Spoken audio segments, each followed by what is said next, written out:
नमस्कार दोस्तों। संस्कार ह्या खूप महत्त्वाच्या गोष्टी आहेत. संस्कार लहानपणापासून मुलाला जन्म दिल्यापासून तर घरून जे मिळणारे संस्कार असतात, तसं मी संस्कार सुसंस्कार यावरती लिखाण एक छोटी पुस्तक लिहिणार. आणि शिक्षण म्हणजे काय, कारण की आज दोन्ही क्षेत्रामध्ये दोन्ही गोष्टी पालकांना समजलेल्या नाही. खरं तर रामायण आणि महाभारत हे समजलेलं नाही. ज्यांनी लिहिलं, कोणी लिहिलं तेही माहीत नाही लोकांना. रामायण कोणी लिहिलं, महाभारत कोणी लिहिलं आणि तो कशासाठी लिहिलेला आहे नाही समजलं. बायबल माहीत नाही, कुराण माहीत नाही, ह्या लोकांना बुद्ध आणि महावीर माहीत नाही. एकंदरीत माणसाच्या जन्माला येऊन ग्रेट जे विचारवंत असतात, त्यांचा अभ्यास न करणारे, त्या गोष्टी फॉलो न करणारे आणि त्या पद्धतीनं आपल्या नवीन पिढीला तयार करणारे, आज आधुनिक युगामध्ये आपण विज्ञान युगामध्ये राहतो. एकलकोंडे ह्या यंत्रासोबत, ज्या यंत्रानं हे व्हिडिओ बनत आहे त्या यंत्रासोबत आपण राहतो.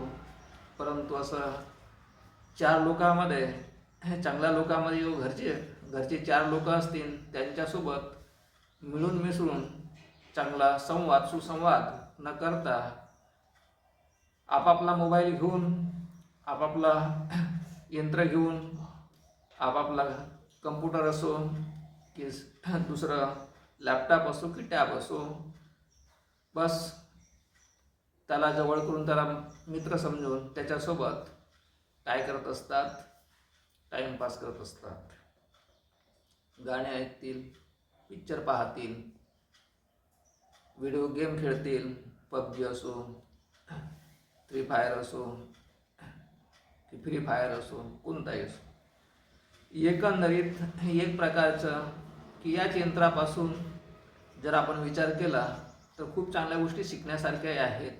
गूगल, यूट्यूब किंवा अनेक विचारवंताचे विचार आपण डायरेक्ट आपल्या मोबाईलवरून कोणत्या लायब्ररीत न जाता शिकू शकतो.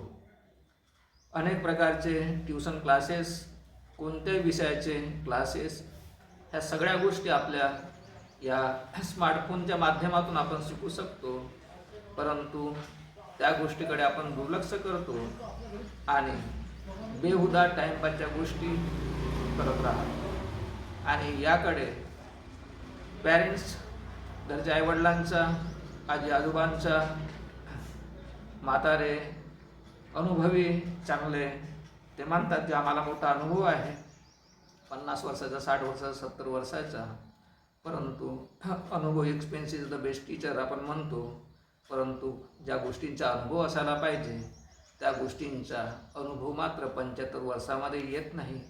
हे आपण पाहिलेलं मागच्याच महिन्यातली गोष्ट. तर त्याच खातला जिथं आमचे ट्युशन क्लासेस सुरू होते, त्या ठिकाणी 75 वर्षाच्या एका म्हातारड्या खेरड्याने देखील 12 वर्षाच्या मुलीवरती जबरन बलात्कार अशा गोष्टी केलेल्या आहेत आणि जेलमध्ये गेलेले आहेत. एवढंच नाही तर जेलमध्ये जाणारे हे काही म्हणजे 18-20 वर्षाचे अज्ञानी नसून 50-50, 60-60 वर्षाचे, ज्यांना गॉडमॅन म्हणतो आपण, ते देखील असे काम वासना विकारांना व्यापून असतात. काय म्हणावं, जनावरात आणि माणसामध्ये काय फरक आहे? तर फरक दिसत नाही ह्या सर्वसामान्य लोकांना. आणि अशाच संगतीमध्ये अशाच लोकांना गॉडमॅन बनवतात.